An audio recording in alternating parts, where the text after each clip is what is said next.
Union করে ৬০ জন, তাহলে union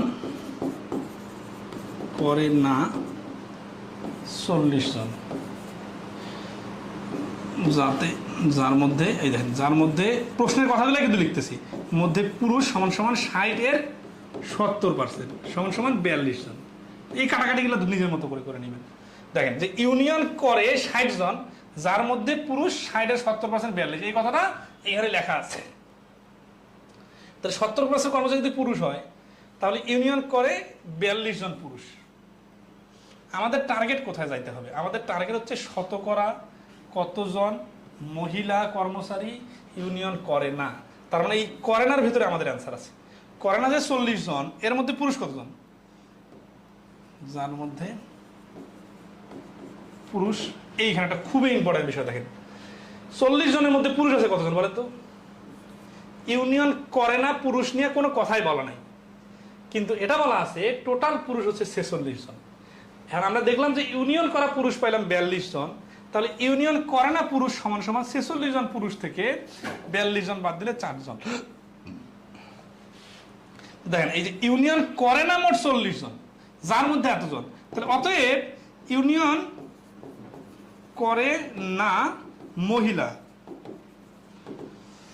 total union করে না ৪০ জন, পুরুষ তার মধ্যে হচ্ছে ৪ জন, তাহলে মহিলা কতজন? ৩৬ জন। এই ৩৬% হচ্ছে আমাদের অ্যান্সার। তার মানে যে কুলুগুলা দেওয়া আছে এই কুলুগুলাকে কাজে লাগিয়ে আমরা যাব ইউনিয়ন না করা মহিলার টার্গেটে। তাহলে ইউনিয়ন করে না, এখানে কিছু পুরুষ আছে কিছু মহিলা আছে, ওই মহিলাটা আমাদের টার্গেট। মহিলাতে যেতে হলে তো আগে আমাদের ৪০ জনের মধ্যে পুরুষগুলোকে বাদ দিতে হবে। পুরুষ কোথায় পাবো? পুরুষ দেওয়া নেই, কিন্তু বলা আছে ৪৬ জন টোটাল পুরুষ। তাহলে আমরা দেখবো যে ইউনিয়ন করে কতজন? ৪২ জন। তাহলে করে না কতজন? ৪ জন। যদি মহিলা ৪ জন হয় ৪০ জন করে নার মধ্যে, তাহলে অটোমেটিক্যালি ৩৬ জন হচ্ছে মহিলা যারা ইউনিয়ন করে না। ওকে, ঠিক আছে। তাহলে দেখেন যে ওই আগের আমরা দেখেন ৪৬ ছিল, এখানে ৬০ ছিল, এখানে ৭০ ছিল, ঠিক আছে। জাস্ট হচ্ছে যে এখানে শেষের ভাষাটা একটু আলাদা দেওয়া আছে। তো আমরা আসি, তাহলে ইউনিয়ন করে সমান সমান ৬০ জন, তাহলে পুরুষ কতজন? এই ৬০ এর ৭০% মানে হচ্ছে ৪২ জন। তাহলে ইউনিয়ন করে না, টোটাল ১০০ জনের মধ্যে ৬০ জন যদি করে তাহলে ৪০ জন করে না। এর মধ্যে পুরুষ কতজন? পুরুষ হচ্ছে ৪ জন। কি হয় বুঝলাম? এই যে পুরুষ যেহেতু ৪৬ জন টোটাল পুরুষ, তার মধ্যে ৪২ জন ইউনিয়ন করে, তাহলে ৪ জন ইউনিয়ন করে না। তাহলে অতএব ইউনিয়ন করে না মহিলা, ইউনিয়ন করে না টোটাল ৪০ জন, পুরুষ আছে যেখানে ৪ জন, তাহলে মহিলা কতজন হবে? ৩৬ জন। তাহলে এবার কি ৩৬% বলা যাবে? না, এবার ভাষাটা চেঞ্জ করে দিছে, বলছে ইউনিয়ন করে না যারা, তাদের মধ্য থেকে এমন কর্মকর্তাদের মধ্যে। তাহলে ইউনিয়ন করে না কতজন? ইউনিয়ন করে না এই যে ৪০ জন, এই ৪০ জনকে এবার নিচে দিতে হবে। শতকরা শুরুতে সবসময় বলছি না, যার সাথে তুলনা করবে তাকে নিচে বসাইতে হবে। এখানে কিন্তু টোটালের কত পার্সেন্ট এটা বলে নাই। যারা ইউনিয়ন করে না এরকম যে মহিলা আছে, ইউনিয়ন করে না যারা, তাদের মধ্যে থেকে মহিলা কত পার্সেন্ট? তাহলে মহিলা হচ্ছে ৩৬ জন। ৪০ জনে ৩৬ জন হলে ১০০ জন হবে ৯০%। তাহলে এই প্রশ্নের অ্যান্সার হচ্ছে ক, ৯০%। হয় এটা আরেকটা লাস্ট ওয়ান আজকের ক্লাসের। গাড়ির ভাড়ার, গাড়ির গতিবেগের সীমা অতিক্রম করায় জরিমানা করা হয়। তাহলে এখন যারা গাড়ির সীমা অতিক্রম করছে সবাইকে কি জরিমানা করা হলো? না, ৫%কে জরিমানা করা হয়েছে। তাহলে কতজনকে জরিমানা করা হয় নাই জানি না, কিন্তু এতটুকু বোঝা গেছে যে গাড়ির সীমা অতিক্রম করছে অনেকেই, কিন্তু ৫% চালককে গাড়ির জরিমানা করা হয়েছে। এখন আবার গাড়ির গতিসীমা অতিক্রম করা ৮০% চালককে জরিমানা করা হয়নি। তাহলে গাড়ির যারা সীমা অতিক্রম করছে তাদেরকে জরিমানা করা হয়নি। ওই মহাসড়কে গাড়ির গতিসীমা অতিক্রম করা চালকের সংখ্যা শতকরা কত? খুবই ইন্টারেস্টিং না? তাহলে গাড়ির সীমা অতিক্রম করছে এরকম কোনটা কার পার্সেন্টেজ, এটা বোঝা। ধরেন আমি সিম্পল একটা হিসাব বলি। ধরেন আছে যে আমার বাবার কাছে অনেকগুলো টাকা আছে, উনি ওনার টাকার 30% টাকা দান করে দিলেন। আমার বাবা থেকে আমার ভাই কিছু অংশ পাইলো, আমি কিছু অংশ পাইলাম। আমার ভাই আবার তার প্রাপ্ত অংশ থেকে 50% টাকা দান করে দিলেন।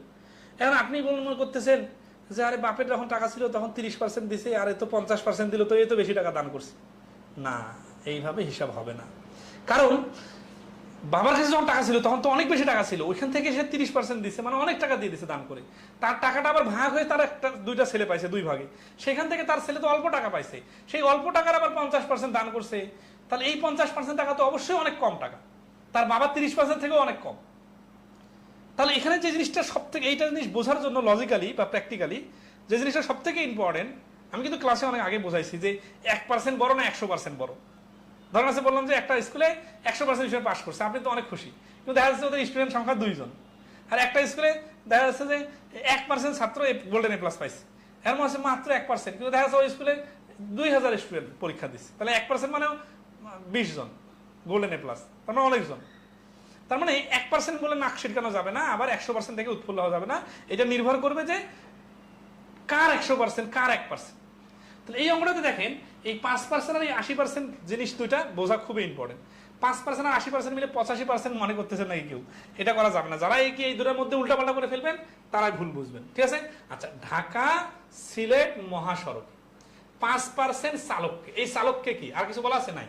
তাহলে 5% চালক যখন বলতেছে, এখানে তো কোনো ক্রাইটেরিয়া দেওয়া নাই, তার মানে যতগুলো চালক আছে, তাহলে দেখেন এই যে ঢাকা সিলেট মহাসড়কে যতগুলো চালক আছে সবার 5%, তাহলে টোটাল চালক যদি হয় 100 জন, এর মধ্যে 5 জন চালক কি গাড়ির গতিবেগ সীমা অতিক্রম করায় জরিমানা করা হলো। একটু চার আকারে করি, তাহলে অতিক্রম, ঠিক আছে, গতি অতিক্রম করছে, যারা তাদের মধ্যে জরিমানা করা হয়েছে, আর জরিমানা করা হয় নাই, ঠিক আছে? এই যে জরিমানা যাদেরকে করা হয়েছে তারা হচ্ছে 5%। এখন বলেন এই 5%টা কি 100 এর ডাইরেক্ট 5%, নাকি যারা গতি অতিক্রম করছে ওদের 5%? সিরিয়াসলি খেয়াল করেন, এইখানে কিন্তু যখন বলছে 5% চালককে যখন বলছে তখন কিন্তু বলে নাই যে গাড়ির সীমা অতিক্রমকারী চালকদের মধ্য থেকে 5%, এরকম বলে নাই কিন্তু। ডাইরেক্ট চালক বলছে যখন, তার মানে এই 100 থেকে 5 জন 5%, তার মানে 100 থেকে 5 জন হলো, ঠিক আছে? এদেরকে জরিমানা করা হয়েছে। তারপরে কি বলতেছে, আবার গাড়ির গতিসীমা অতিক্রম করা, এই যে গাড়ির সীমা অতিক্রম করা কারা? এরা। তাহলে এই 5% এর 100% হচ্ছে এইটা, কিন্তু এই 80% চালককে জরিমানা করা হয়নি। যাদের 80% জরিমানা করা হয়নি এরা কিন্তু এই 100 থেকে আসে নাই, এরা আসছে এই গতি সীমা অতিক্রম করা যে ড্রাইভারগুলো আছে তাদের মধ্যে 80%। তাহলে এই 80% এর 100% হচ্ছে এইটা, আবার এই 100% এর 20% হচ্ছে এই 5। এই পয়েন্টটা কি ধরতে পারছি বলেন? 80% আর 20% মিলে তো টোটাল অতিক্রম করছে, তাই না? কিন্তু এই 5 যখন বলছে তখন কিন্তু এই 100 এর 5, তাহলে আমরা বলতে পারি 20% এর ভ্যালু 5। উত্তর কি চাইছে? ওই মহাসড়কে গাড়ির গতিসীমা অতিক্রম করা চালকের সংখ্যা কত, মানে এইটার ভ্যালু কত এটা বের করতে হবে। তাহলে 20% ভ্যালু যদি 5 জন হয় তাহলে 100% ভ্যালু হবে 25 জন। তার মানে টোটাল 25 জন ড্রাইভার, টোটাল যদি 100 জন চালক হয় তার মধ্যে 25 জন ড্রাইভার গাড়ির গতিবেগ অতিক্রম করছে, এর মধ্যে 5 জনকে জরিমানা করা হয়েছে আর 20 জনকে জরিমানা করা হয়নি। এই 20 জন আবার এই 25 জনের 80%, কিন্তু এই 5 জন 25 জনের 20%, এই 100 জনের 5%। তাহলে এখানে সমস্যাটা হচ্ছে, মূল টার্নিং পয়েন্টটা হচ্ছে কি, যে এই 5% এর 100% আর এই 80% এর 100%, দুই 100% এক জিনিস না। এই 100% হচ্ছে বড় ভাই, মানে সবার শুরুতে টোটাল, আর এই 100% হচ্ছে ওই টোটালের আন্ডারে যারা গতিবেগ অতিক্রম করছে তাদের মধ্যে, ঠিক আছে? আচ্ছা, তাহলে আজকে এই পর্যন্ত রাখি নাকি? ক্লাসটা আরেকবার ভালো করে দেখবেন।